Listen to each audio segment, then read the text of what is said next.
Hello, everyone. Good morning and good afternoon to our global audiences.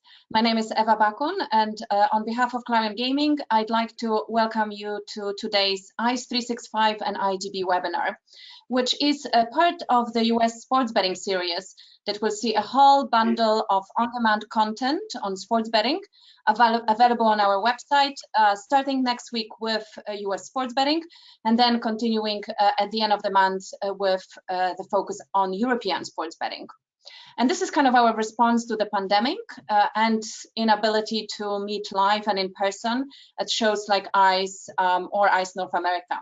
So expect every month for lots of insightful content to be released on a specific topic with reports, webinar replays, videos, digital roundtables, interviews, lots of other insights.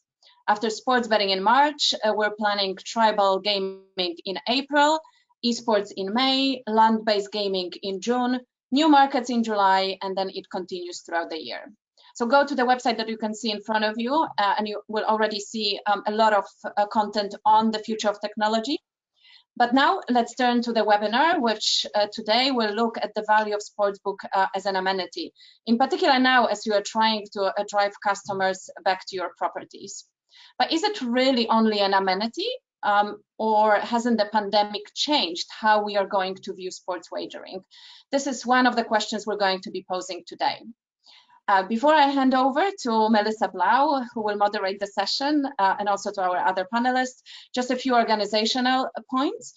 You can use the Q&A functionality to ask your questions throughout the webinar. We'll be trying to pick those questions during the session and ask them as the discussion progresses or towards the end of the webinar. And this webinar is also being recorded, so you will be able to re-listen and re-watch it, share it with your colleagues, and it will also be part of the content bundle that is getting released next week on your sports betting. So that's it from me.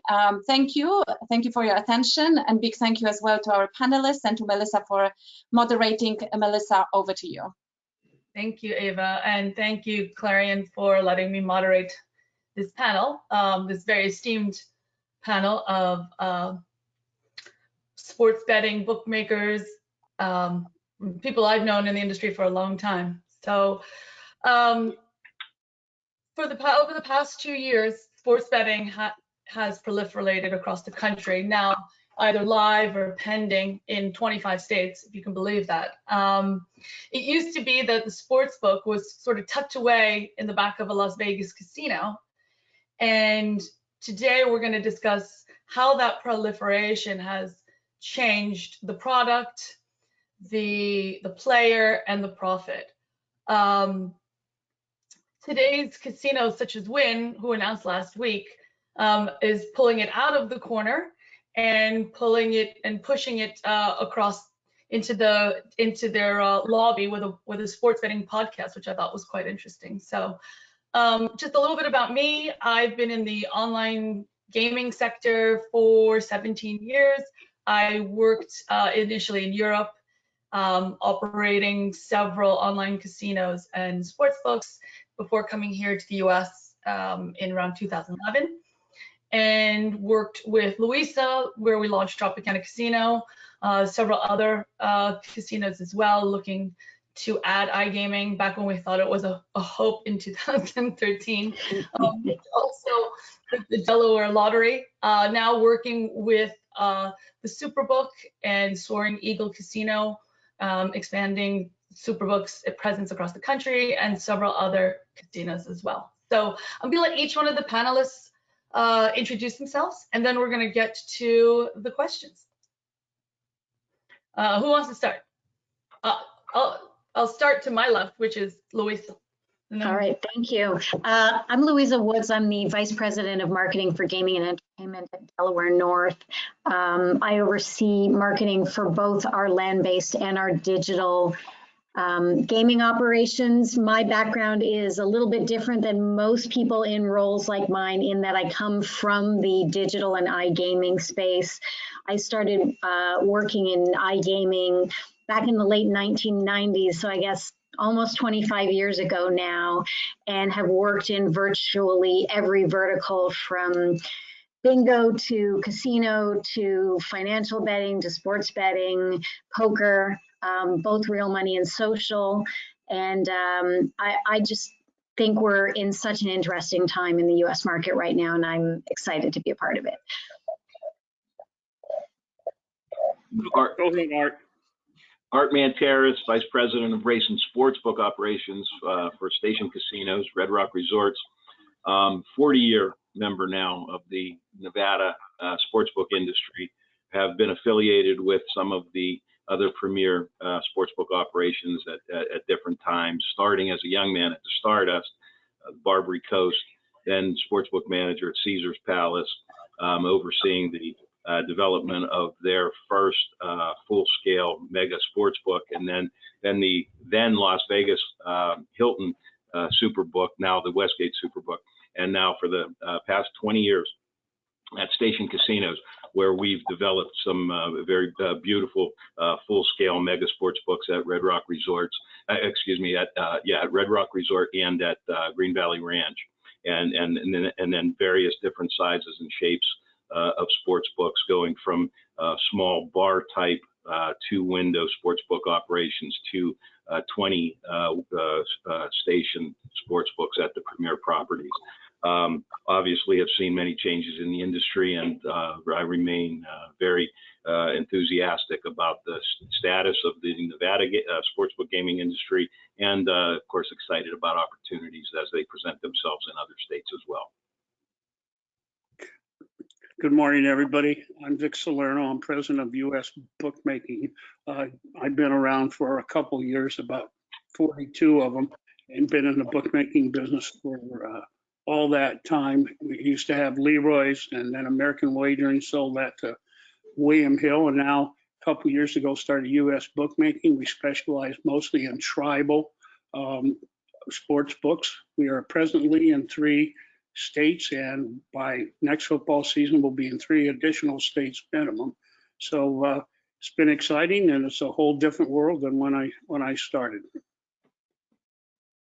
Okay, so I'd like to start kind of broad and see where the conversation goes. So in your opinion, has the sports book inside a casino changed as we've seen this proliferation of sports betting throughout the United States? So I'm gonna answer this from the perspective of an organization that really embraced sports betting with this new expansion. So none of our casinos really had sports books before this expansion.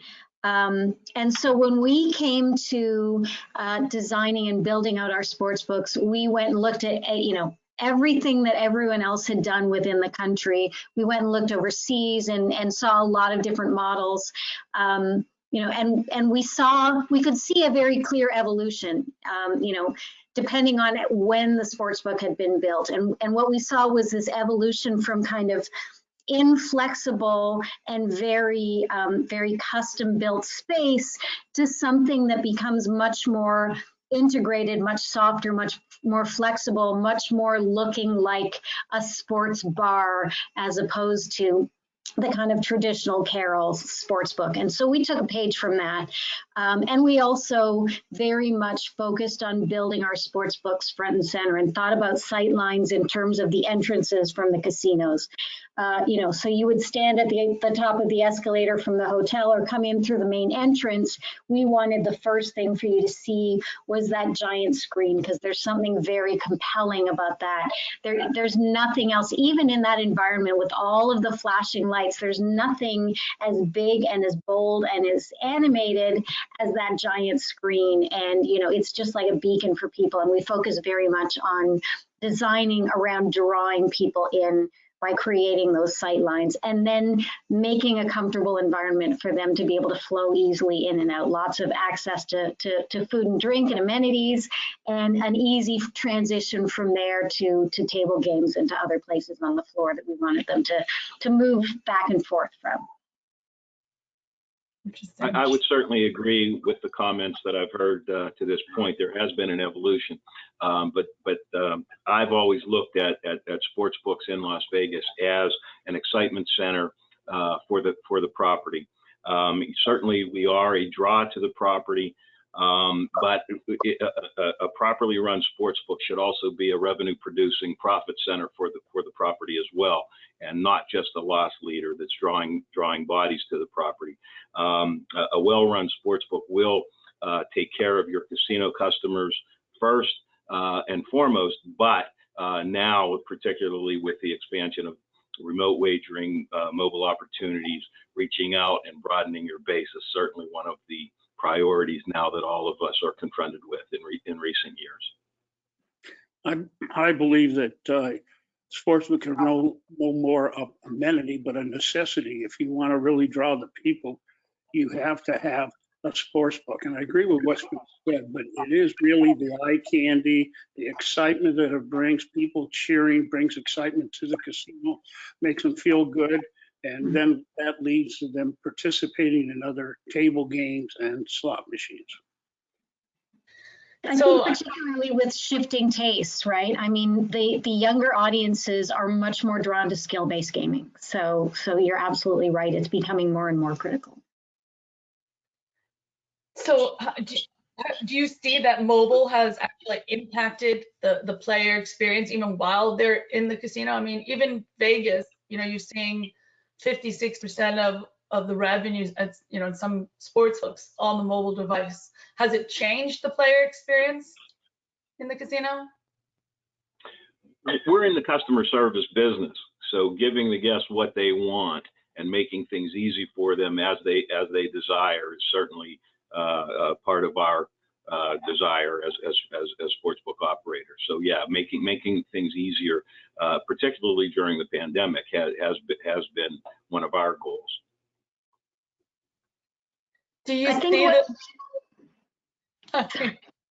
think there's this kind of assumption that we have as operators that people will kind of set their phone aside once they come into our entertainment environment, and that's absolutely not true. We're shifting into a world where they are, sitting in front of a slot machine and pulling out their mobile phone and laying bets on the game. So we're very much in a multi-screen universe where people are interacting with multiple devices interchangeably, and it only creates more opportunity for them to engage with us. I think that yes, and there are people there that don't have to stand in a long line. It's much more convenient. You can get a bet in before the odds change. You're at the front of every line. So people will come into the casinos, I'm sure Art would say this, and they can make their bets from their seats and don't have to get up, which translates into a lot of savings for us as far as labor, etc. And that combined with the kiosk has been a big part of the sportsbook evolution also. I think casinos are very well served to get their front of house staff going out onto the floor and engaging people to get them on the mobile devices. And we always had activation teams out on the floor who were training people how to sign up while they're at the casino. We want them to take the gaming experience home with them. We want to be installed on their mobile device, and we want it to be convenient for them. As you said, I love that you're at the front of every line. That's exactly what we're trying to create. Do you see that there's more of a blend in the products? So more casino products maybe coming into the sportsbook and then trying to figure out how to bring the sportsbook out onto the rest of the property, either through kiosks or little betting areas. Do you see that as an evolution of the sportsbook? I do. We've seen it in the properties that we're in now, that they have restaurants that were underutilized that now have come back, and they have had to add staff. So it brings people into the restaurants and the bar areas that like never before, and keeps them involved in the wagering on the games. Right. Melissa, when I was part of the opening of the Superbook in 1986, that was an example of a property going from no sports book to one day to the next day a major full-scale sports book, and the property just saw dramatic increases in hotel revenue, food and beverage revenue, and of course casino revenue in the casino pit and slot areas. So it served the overall property very, very well, that addition of the sportsbook. I think the other place that we're looking to evolve is in terms of our promotional programming. You know, when I sit down with my teams to plan out their promotional calendars, ensuring that there are sportsbook elements and that they're thinking about what's coming up in terms of the world of sports is a new kind of conversation that we're having. That's a very good point. I found that you have to get almost every department and every casino involved with you. And most of them don't know. IT doesn't care about that. They don't even know what the Super Bowl is, and they're not sports nerds or anything else. So it's very important to get your marketing department and the rest of the casino to know what's happening. Yeah. How, you know, it's funny when I speak to different some of the clients that I represent, and I speak to people who are looking to do access deals in certain states, and they say, oh, the casino database, no, it's worth that much. Sports betting's different. How valuable are these casino databases for the world of sports betting? Because I fundamentally don't think they're right, but it's hard to prove. So I'm just going to say that, you know, this was something that I learned from a really dedicated gambler. So I'm a really dedicated marketer, but not a gambler. And so getting into the mindset of the gambler was really important to me. And one of the things about sports betting is that, you know, people who like to bet on sports, the thrill is that you're extending that uncertainty period, right? Because you're holding on to a ticket, cheering for an outcome, and you've got all of the highs and lows that are associated with it. So people who love to take risks, who love to gamble, who love to play those kinds of games, love sports betting. You know, it's incumbent on us to make sports betting accessible to gamblers, to lower the barriers around jargon, around friction points and kind of technical density of the experience. So I think that the database is as valuable as you make your product accessible to those gamblers, because there are people who love to play games, they love to gamble. You know, it is a great entree for younger audiences. I think it's incredibly valuable as long as we leverage it effectively. We create those omni-channel experiences. We make the brand that they're invested in mean something when we're marketing to them, and that we recognize that we have a relationship with them across multiple channels. When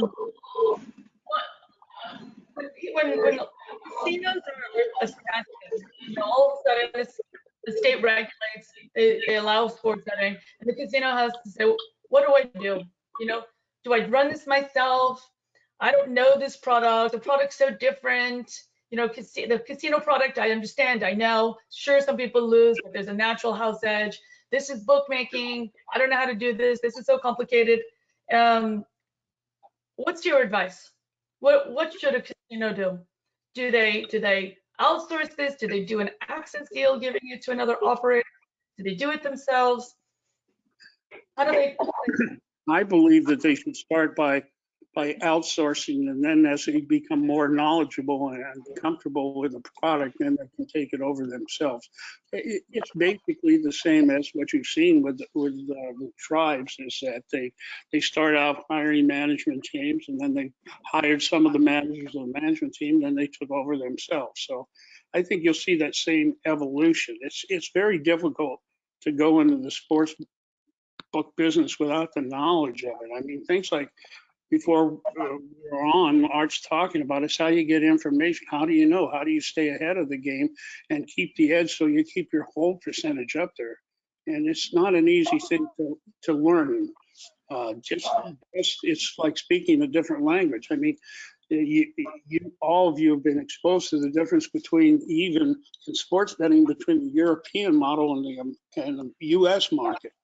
They're completely different terminology and everything. So it's very difficult just to jump in with no knowledge of sports betting. You know, just because your table manager makes a bet once in a while doesn't make him capable of running your sports book. Of course, I agree completely with what Vic said and what has been said previously. It's not an easy department to launch without prior experience or without bringing in outside expertise. I have been surprised, frankly, since the repeal of PASPA at some of the mistakes that I've seen some casino companies make in other jurisdictions. I think that there is now some awakening and some rollback of some of those early errors, without getting into specifics. But we think that in Nevada we have obviously we have a mature sportsbook market, and we think that we have some knowledge of what the consumer wants. Now, Melissa, your original question was about the database of the casino customer and the sports customer.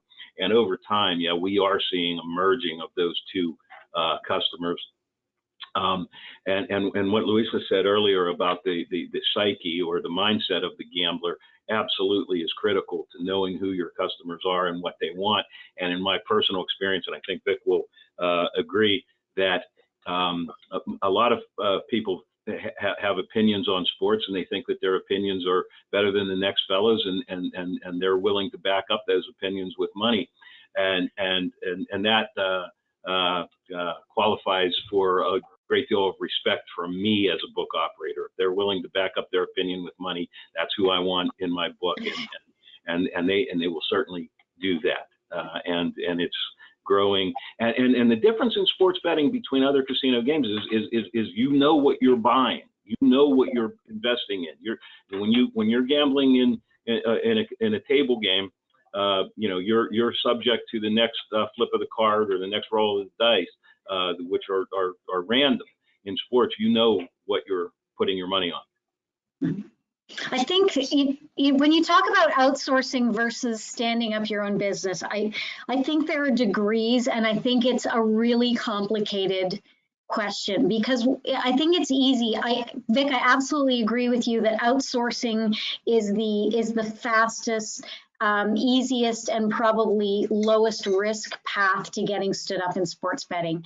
But I think that there are a lot of opportunities to trade future value without intending to. There are a lot of deals that are being done out there where land-based operators are outsourcing to a partner who is focused on building their own brand, focused on building their own database and their own relationship with the customers, that ultimately is not designed to benefit the land-based operator that they're partnering with. So I think it's really important that when land-based operators are asking themselves those questions, they have people at the table to advise them, who can really lay out for them what the value chain looks like, what they can leverage within their organization in order to build value.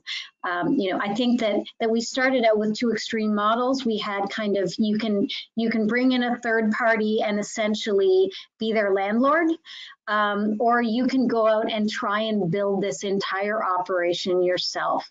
And those two sides are slowly meeting in the middle, and Delaware North has certainly been working towards creating that kind of Goldilocks solution that would allow operators to be able to stand up a sports book where every dollar they're investing in their own customer relationships and their own brand, while still being able to outsource the sausage making, right? The day-to-day managing of risk and handling of transaction processing and geolocation and tech solutions, and all of the 90% of the iceberg that the customer doesn't see, that all of you know is required and is difficult in order to be able to stand up. That's exactly what we do, Louisa, is we're not out there building our brand. We want the casino to build their own and help them do it and advise them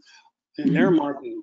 The database remains theirs. We don't have access to their database at all, except for customer identification, but nothing about the customer. It's all remains their database and their brand to build themselves. So that's different than going with one of the larger ones, whether it's the FanDuel's, DraftKings, William Hill's, or whatever. They're building their own brand, and it's kind of difficult, as Art knows. That I believe that every major casino protects their database more than anything else in the world. But understanding what models are available to you, I think, is really important to operators, because they're hearing from a lot of stakeholders, right, who are all cheerleading their model, and having good advisors to be able to lay out the landscape for them and show them, what their choices are, and find the right fit model, I think, is really critical. I'm not saying that ours is the right. There's several, as you say. You can have a 4-wall deal, or go to the thing where you take the operator takes all the risk to no risk. So it's varies.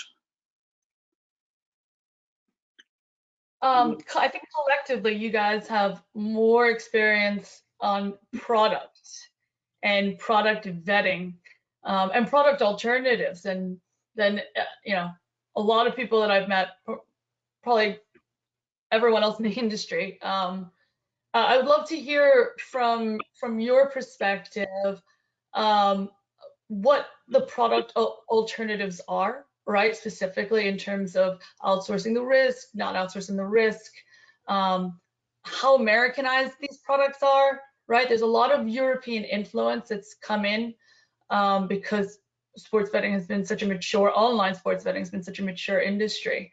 And I'd love to hear a little bit about, what you've seen in the market, how the market has changed, and maybe a little bit about where it's going, in your opinion. If I could comment just real quickly, and then I'll hand it off. Though one thing that was that didn't go unnoticed is as sports gaming was expanding in the U.S., it was contracting in the U.K., and that simultaneous occurrence did drive a lot of the European operators to this side of the pond. I think everyone, all of us know of the onerous new taxes and restrictions in the bet shops in the UK, which almost perfectly coincided with the liberalization of gaming, of sports gaming in the US. So that migration of businesses was almost inevitable. Interesting. What I've seen is really, I had this all wrong. I never could imagine what happened. I always thought that all the major operators in Nevada would just expand. They already had properties in other states, but yet some of them that even had books here went with other providers. The business is completely different than what I expected. I mean, with the bonusing, none of these larger companies are making money. I mean, it's very difficult when you're given anyway from 30, 40% to 120% of your win to promotion. That makes it, in our business, that's very difficult, working on the thin margins that we work on. And that's going to have to change. There'll be a flushing out of a lot of people that are in the business. I can talk all day about the European. We just had another company from outside the country open in Denver. And so we took a look at their lines, and they're using a 30-cent line, where most of the other people are using a 20-cent line or a 10-cent line. And how do you expect to get business? I mean, I know that most of the people in other states are newbies to this, but they're going to find out the difference between odds and percentages. And that's not a good way to start off. Yeah, and Vic, I apologize. I didn't mean to insinuate that hasn't surprised me also, how different some of the providers are that have entered the market from what the U.S. consumer had been accustomed to previously. That has been shocking to me as well. It's funny. You sound like the conversation I have a lot with the Superbook team, and I'll turn to them and I'll say, look at this awesome app. Look at the, name your bet and early cash out, all these cool features. And they'll look at the app and see something totally different. They're like, but the book is wrong. The lines are set. And I'm like, let's forget about the price. Yeah. And they'll, the price is everything. Melissa, and I don't say this, you've come a long way. You know a lot more about sports betting now, and you can understand that, you know, it's the same thing as you can buy the same cup of coffee for $2 that you can buy for $1. And it is there, and it's going to be there. So it has changed. The terminology is very difficult here. And really, they've kind of gone away from the Nevada model. The one thing that the Europeans had, they had marketing tied into their operations much better than the Americans or the Nevadans did here. And so we're learning a little bit about that, but at the end, you have to make money too. So I think that the rate of expansion is really shaping product in the US, right? I mean, people are so anxious to get market access, to get that first mover advantage, that they're looking around and saying to themselves, who can I get licensed in this state? How can I quickly get stood up? And it very much is kind of an MVP approach to grabbing market share, right? I need a product that is viable. I don't need to have the best product. And I think we're going to see a huge evolution, you know, as time moves forward in terms of, you know, the friction points, because the thing we need to remember right now is that these mobile products, while they're designed to be a convenience, they're very high friction in terms of being able to get geolocated, in terms of being able to get verified as a customer, in terms of being able to successfully fund your account. We're reliant on a lot of other industries, a lot of other suppliers in order to be able to just get you betting. And then there's all of the stuff that the moves that Google and Apple are making in terms of our ability, our distribution channels, be able to get the mobile apps in people's hands. There are trust barriers, there are technical barriers, there are regulatory barriers. And so we have this very uneven sort of application of solutions in the market. And, you know, I think we have so much room to grow.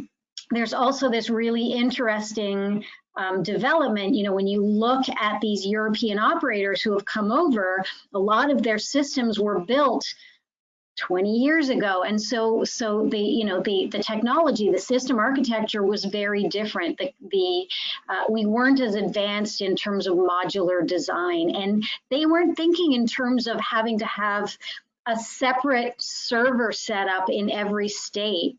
And so they weren't as concerned about what is the cost of our infrastructure in order to be able to serve this business, because they saw it as one tech hub that they would serve across all of Europe or across all of the world at one point.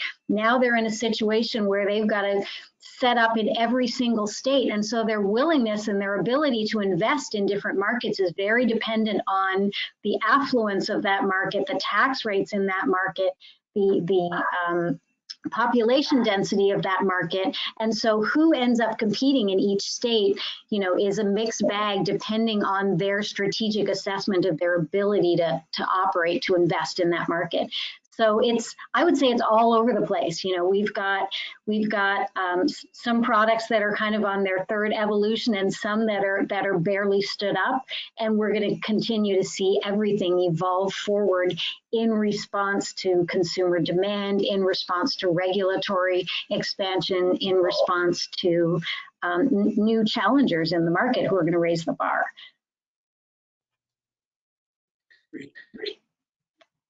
So, in your minds, so how do you see sports betting as we come out of this pandemic? How will it change, or will it change at all? Maybe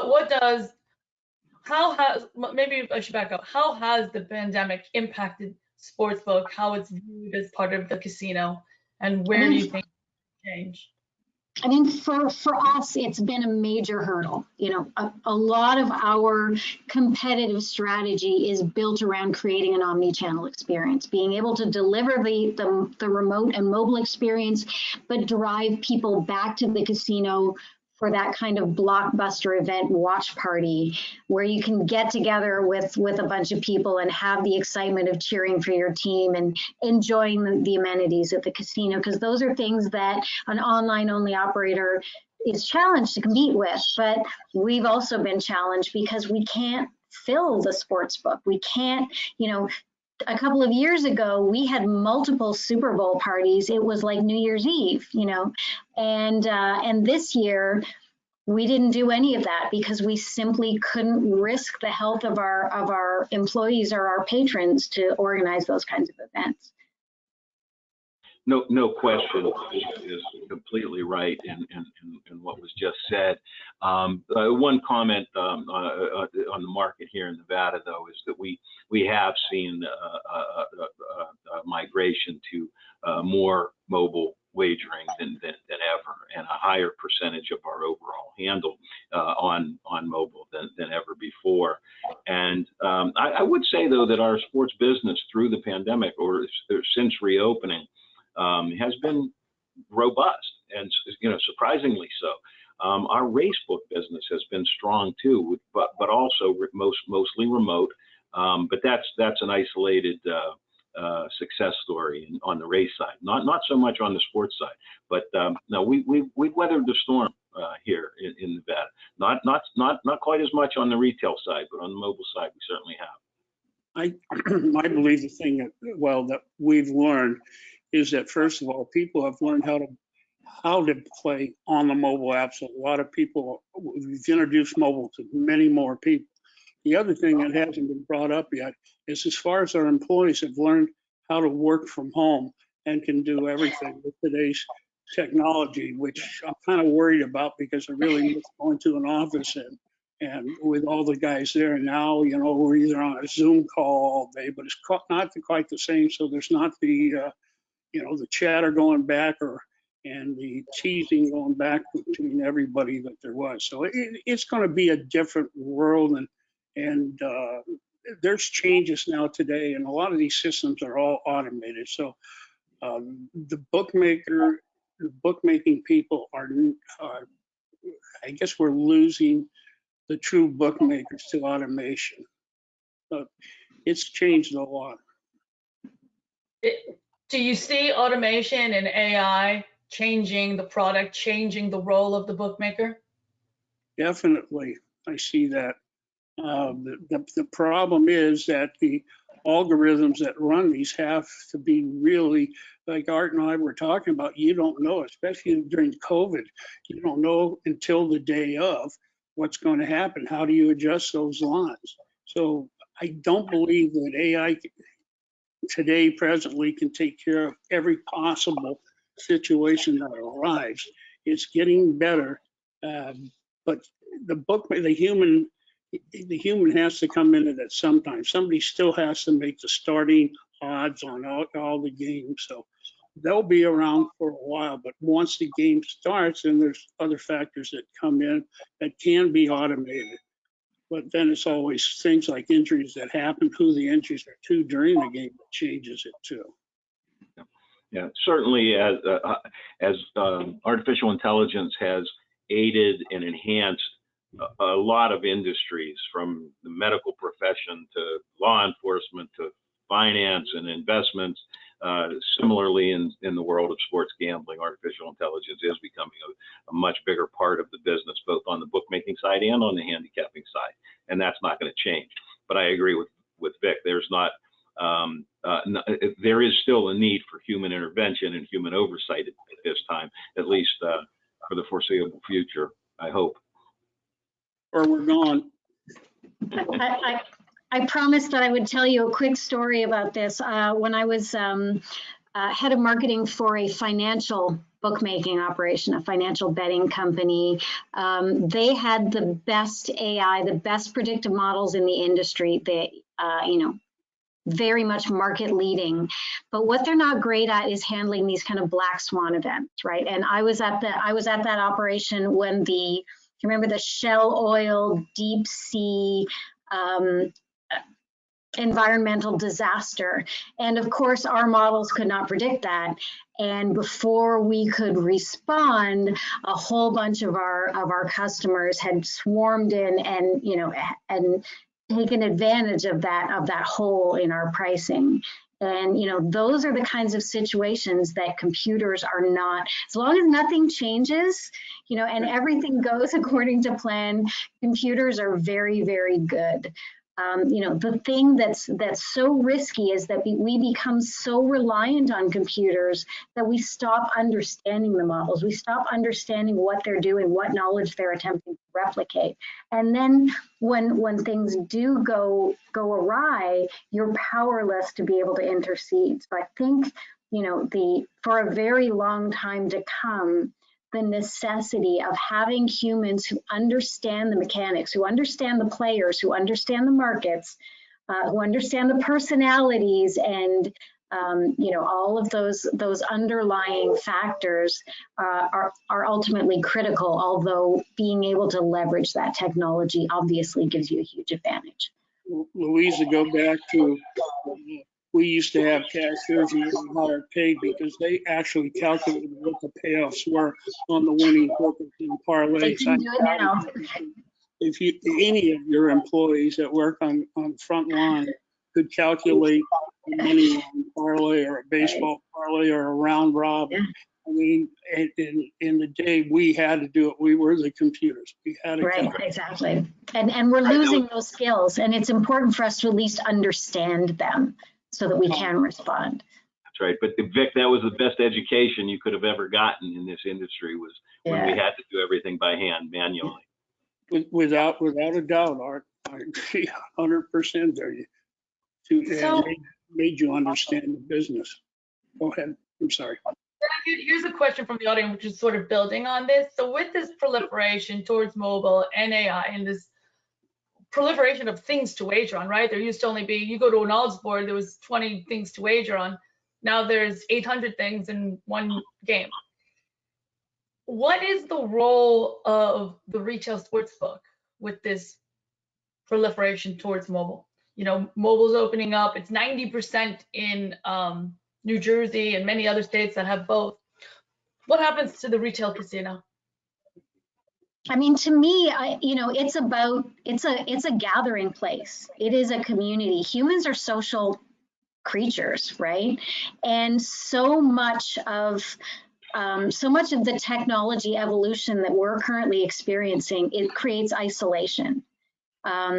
You know, and you see this in the retail sector. You know, malls used to be a place that people would go. When I was a teenager, that's where I hung out, was at the mall, right? Because that's where I could find other people and have social interactions. And, you know, a lot of that is going away. And, you know, when I visit our casinos, you know, we have customers who are there multiple times a week or every day, and they know our staff and they know each other, and this is a place that they come together. You know, and I think it's really important that we don't lose sight of that we don't lose sight of the role that the land-based entity plays.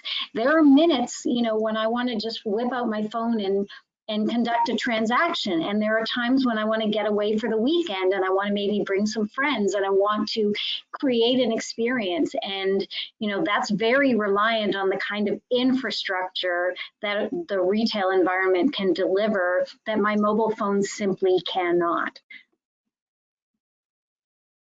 Well, I believe the mobile app, and with what Melissa brought up as all the, I mean, every game you got hundreds, if not thousands of ways to bet it. I mean, the Super Bowl is one thing. It's one game on one day, and we even have a hard time keeping track of that. Now multiply that on a normal college basketball Saturday, and with all these things. And the thing that frustrates me about the mobile app is finding what I want to bet. You're limited in the available space on the screen. You don't have it to do it. So the mobile apps have to become more that the customer really can make it to his liking. He can change what he sees on the screen. He can see his favorite team. It's coming and it'll get there, but there's a lot to bet on. In my opinion, it's not good for the bookmakers. It's going to lower our. It's always been said we have a great chance of winning on Super Bowls that we've proven over the years. It's one game and everybody knows it. But when you have 100 games up every day, it opens you up to being picked off. I mean, very surprised in Colorado that, you know, all of a sudden everybody knows about Russian table tennis. It's incredible. Never would have believed this. That goes back to the old saying, whatever you put up there, they'll bet on. So, Yeah. In my experience, I did learn one thing from the European bookmakers, and that is that the more markets offered to a certain extent does drive incremental handle, but there is a sweet spot to be found to where overkill becomes detrimental, and not having enough markets is also detrimental. But finding that sweet spot in the middle, I've heard hundreds of or dozens of companies about we offer more markets than anyone else. Well, that doesn't necessarily equate to more profitability or more handle either, because the vast majority of handle will still come on the primary markets. But if there's something televised or available through streaming and so forth, yeah, in those cases, yeah, you can bring more handle to the table. And what's your opinion on it's a constant discussion in my office. They call me like European, even though I'm from New York. but the concept of the match tracker. Do you find those features really valuable? The graphic rendition to be able to follow the game right there, or for example, the table tennis that we saw in Colorado, right? I think what made it so interesting was that you can watch a stream of it right there and live, right on your phone, and wager, right there at the same place. Or features such as early cash out, which is, in Europe, it's a must-have, and here it's a barely I've seen it. So, how do you guys value those features as providing an overall entertaining experience to the player? Because those are things that are strictly on the mobile that you will not see on the retail environment. There's a place for them, no doubt, and that enhancement of the mobile product is inevitable and will continue. And as those either streaming video services or audio services or more widely available, those will enhance the product, as will the stat products that you mentioned that shows where the ball is on the field, or the next play, the last play was a first down or it wasn't, and so forth. Those enhancements are inevitable, and they're coming, and they're starting to take root in the U.S. To me, the interesting question is whether these enhancements are for the customer or for the operator, because really the operator is interested in creating velocity, right? More opportunities to bet, because the kind of the key difference between casino gaming and sports betting is that you have infinite opportunities to bet with casino gaming. And with sports betting, you have as many opportunities to bet as you create markets to bet on. And if sports is not happening, there's nothing to bet on. And that shift to in play and that shift to features like early cash out, you're creating more transactions, you're creating more velocity. And every time somebody takes an action, you're creating a margin for yourself, and you're creating a new opportunity at creating more velocity and more engagement and more turnover. So I think it's a really interesting question of whose needs are being met with some of these features. And I think it'll be really interesting to see, which customers adopt them and which ones end up being win-win for the customer and the operator. Interesting. So I'm going to move to a question from the audience. What lessons can we take from the poker boom to make this sports betting last longer and be sustainable for operators rather than building out and then having to contract? Interesting. I mean, for me, poker, sports has a lot of legs, right? And sports has a lot of inertia behind it, because there are so many different stakeholders who will benefit from the proliferation and advancement of sports betting. The media companies, the leagues, the sports professionals, the gaming enterprises, the bars and restaurants. I mean, this is, this is something that we have so much variety of product. We have so much that we can do to evolve the user experience and engage people and engage them in the stories of the athletes and the stories of these conflicts between teams.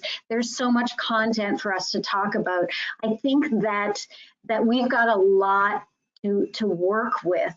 Whereas poker was somewhat more limiting, you tended to have, it was all Texas Hold'em, no limit Hold'em, right? It was all that kind of blood sport,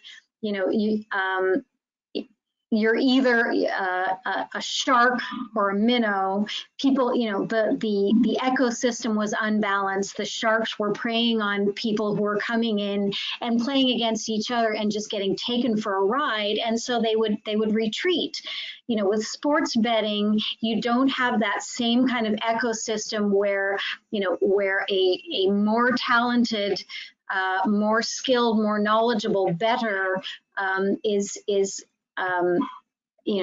taking away from other players in the same way. You've got a lot more variety in terms of content, and you've got a lot more participants in creating a truly immersive experience that people can involve themselves with, from just showing up to the Super Bowl party to dedicating, a certain amount of time every day or every week to being able to play these games.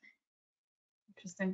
Yeah, bring up a good point that the payout for sports betting, it's even wider than casino, right? In terms of the payback to the player. Yeah. It's a low margin business. Right. Right. So the player does have an opportunity to win big on it, as you know, too. So it's low margin overall, though. The other big hurdle with particularly tournament style poker is that you need to commit 12 hours. You need to sit, if you're in the money, you're stuck. You can't go anywhere. You can't hit pause. You have to stay at that table and play out the game. And that requires a commitment, and only certain people have the time to be able to contribute to that. I think online poker is a different story than in person, though, too. Sure. Online poker should have had during this pandemic, it should have had a tremendous increase in business, I would think.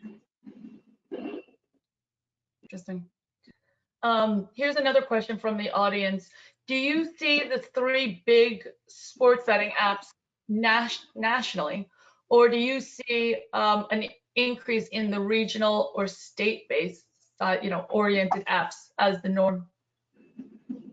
So will the 3 big ones keep getting bigger, or will you see a broadening out and a proliferation of regional sports books? I'll take that for a second, but I will admit that I've been wrong from the beginning. Since the repeal of PASPA, I've been shocked at the growth of a few of the big players.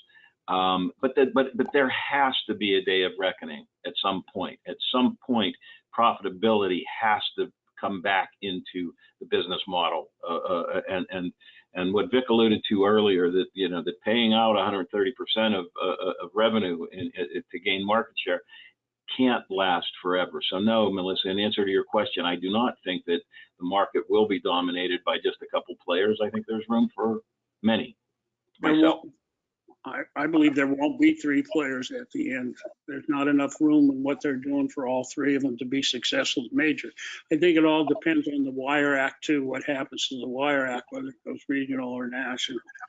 So if the Wire Act is repealed, we have a whole different scenario that's coming.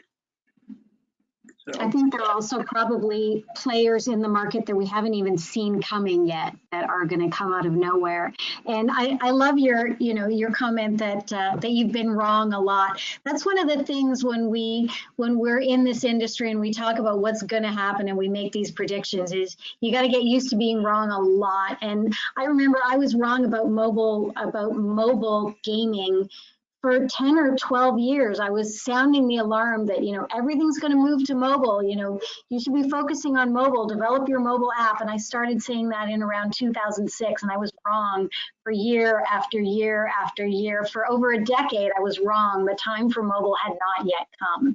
And, I think that we love to jump in and declare who's winning. And, there are a lot of market forces at work. There is a lot of money being invested, and there are a lot of stakeholders who want a seat at these tables. And I like to think there's room for both. I think there will be big national brands and national operators, but I think that there are also opportunities for us to go after niche markets and create unique experiences.